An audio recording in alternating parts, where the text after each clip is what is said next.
का पुत्र जन्म लेकर तुम्हारा कार्य, इसलिए तुमने ये 8वीं संतान को ही क्यों छोड़ते हो? कंस ने कहा बात तो ठीक कह रहे हैं, लाओ वसुदेव देवकी को। दरबार में जैसे ही उनको उपस्थित किया, देवकी के हाथों से कन्या को झपट लिया, छीन लिया। देवकी ने बहुत आग्रह किया, भैया आप में हजारों हाथियों का बल है, आपका प्रताप, आपका तेज,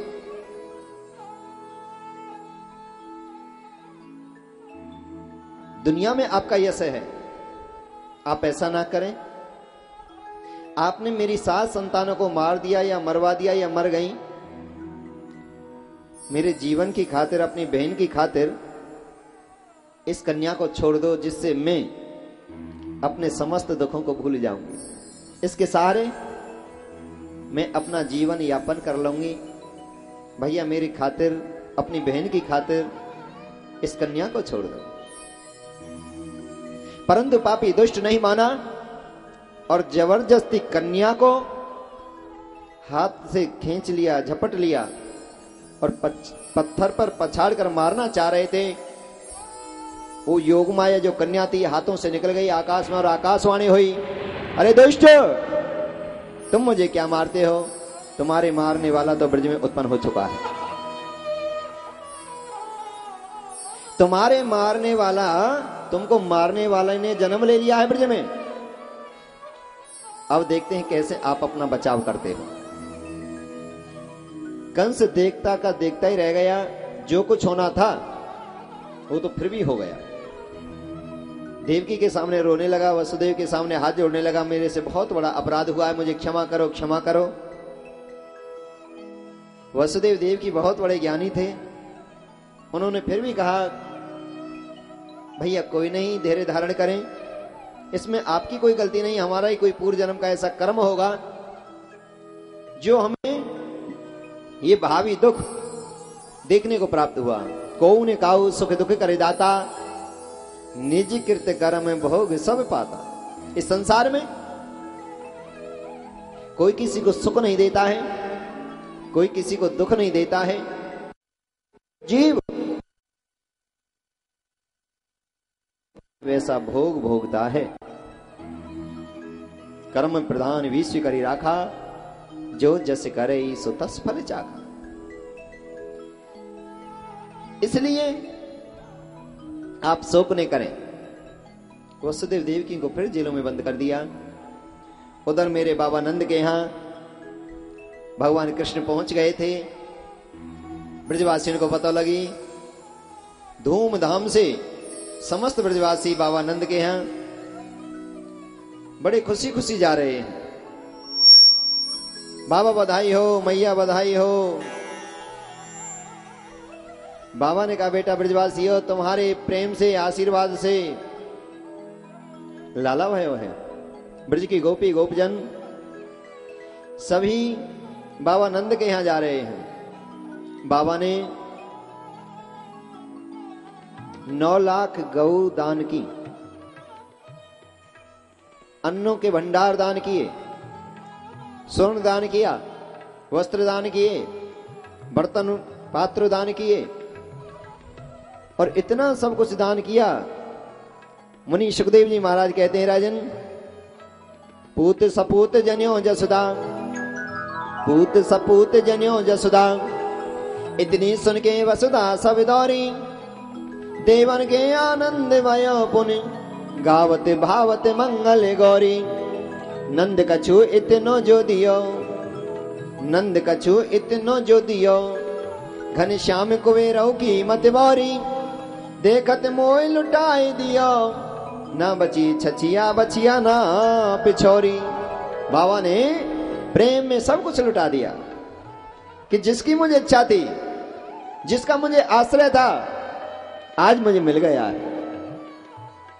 जिसके लिए बड़े बड़े ज्ञानी, बड़े बड़े योगी, बड़े बड़े संत, बड़े बड़े ध्यानी ध्यान करते हैं, योग करते हैं, जन्म जन्मांतरों में अध्ययन करते हैं, वो ध्यान तक नहीं आते। जन्म जन्म मुनि जतन कराई और अंतराम कह आवत नाही, जिसके ऊपर सर्वस्त्र लुटा देते हैं।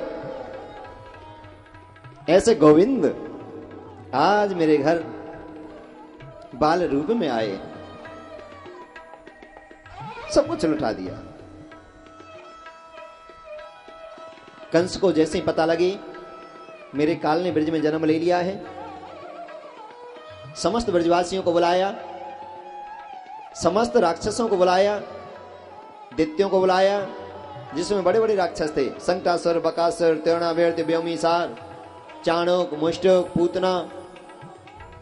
सभा में कहा कि इस प्रकार मेरे काल ने ब्रज में जन्म ले लिया है। सब दैत्यों ने अपने अपने विचार व्यक्त किए।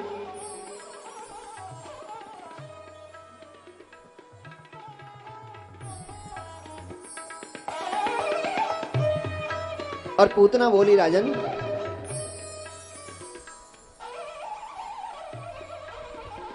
मैं भेष बदलना जानती हूं, ब्रज में जाऊंगी,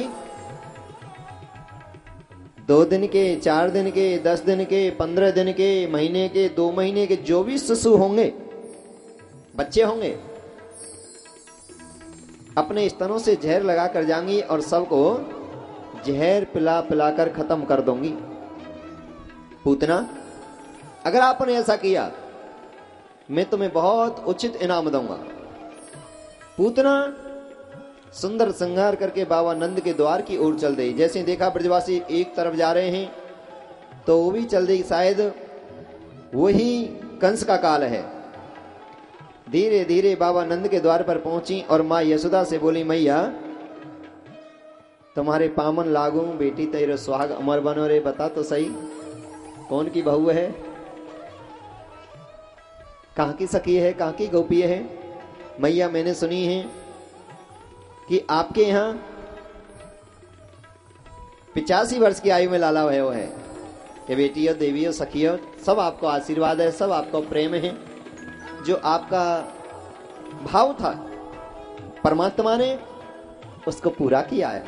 बताओ सखी क्या लेकर आऊं? पूतना बड़े सुंदर वेश बना कर गई। मैया लेना देना तो बाद की बात है, पहले मुझे लाला को दिखाओ। लाला को गोदी में ले लियो।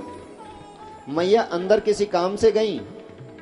मेरे गोविंद की सुंदरता को देखकर पूतना, बहुत बड़ी राक्षसनी थी, वो भी मोहित हो गई, वो भी आकर्षित हो गई और लाला को गोदी में लेकर नृत्य करने लगी कि सबका ध्यान हट जाएगा। नाचने लगी, समझेंगे कि कोई खास रिश्तेदार नहीं है, और लाला को अपने स्तनों से जहर लगाकर पिलाकर इसे मैं खत्म कर दूंगी। गोदी में लेकर पहले नृत्य करने लगी। सब देखने लगे। कृष्ण जिनका नाम है, गोकुल जिनका गांव है, कृष्ण जिनका नाम है, गोकुल जिनका गांव है। ऐसे श्री भगवान को मेरा बारंबार प्रणाम है, ऐसे श्री भगवान को मेरा बारंबार प्रणाम है। कृष्ण जिनका नाम है, गोकुल जिनका गांव है, कृष्ण जिनका नाम है, गोकुल जिनका गांव है। ऐसे श्री भगवान को मेरा बारंबार प्रणाम है, ऐसे श्री भगवान को मेरा बारंबार प्रणाम है। कृष्ण जिनका नाम है, गोकुल जिनका गांव है, कृष्ण जिनका नाम है, गोकुल जिनका गांव है। ऐसे श्री भगवान को मेरा बारंबार प्रणाम है, ऐसे श्री भगवान को मेरा बारंबार प्रणाम है। कृष्ण जिनका नाम है, गोकुल जिनका गांव है, कृष्ण जिनका नाम है, गोकुल जिनका गांव है। ऐसे श्री भगवान को मेरा बारंबार प्रणाम है, ऐसे श्री भगवान को मेरा बारंबार प्रणाम है। यशोदा मैया है, नंद जो बापैया नंद जो बापैया है। यशोदा सी मैया है नंद जो बापैया है। यशोदा सी मैया है नंद जो बापैया है। ऐसे श्री नंदलाल को मेरा बारंबार प्रणाम है। ऐसे श्री नंदलाल को मेरा बारंबार प्रणाम है। कृष्ण जिनका नाम है गोकुल जिनका गाँव है। कृष्ण जिनका नाम है गोकुल जिनका गाँव है। ऐसे श्री भगवान को मेरा बारंबार प्रणाम है। ऐसे श्री भगवान को मेरा बारंबार प्रणाम। हरि बोल।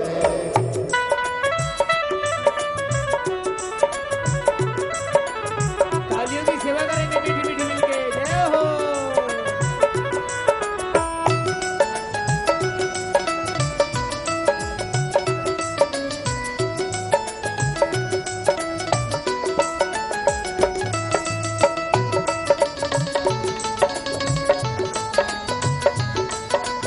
राधे।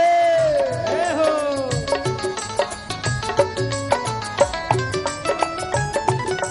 जय जय श्री राधे।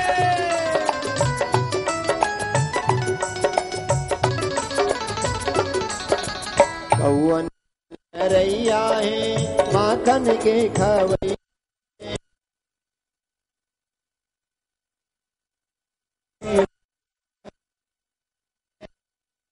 है। माखन के खवैया है। गौवन के चरैया है माखन के खेवैया है। ऐसे श्री गोपाल